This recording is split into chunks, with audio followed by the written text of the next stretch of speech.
Toi, à d'autres communautés, minorités qui sont d'origine du continent d'Afrique. Mais le Covid-19 nous a très bien montré que, en fait, la peur sur la Chine, qui mélange à la fois la peur jeune et la peur sur la Chine contemporaine, dans le sens du complotisme, en fait, ça existe réellement.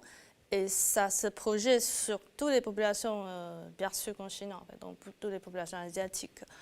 En ce qui concerne la représentation médiatique, même avant Covid-19, en fait, si on regarde la couverture médiatique, si on regarde les quelques hebdomadaires courants en France, tous les quelques mois, on a comme habituellement des couvertures qui partent de régime de Pékin, de la mondialisation, économique menée par la Chine, de son modèle politique autoritaire comme une sorte de menace à notre façon de vivre ici en France.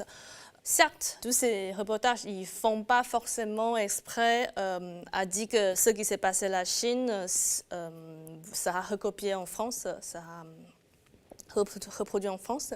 Mais en fait, toute cette représentation très outdoorisante sur la Chine, ça contribue du coup au mécanisme de racialisation des Asiatiques aussi. Ça continue à renforcer l'image des Asiatiques comme des corps étrangers dans notre communauté nationale française. Et c'est donc des mécanismes qui ont été révélés par la Covid-19 et qui ont poussé donc les enfants asiatiques à se mobiliser et à dénoncer. Est-ce qu'il y a des mécanismes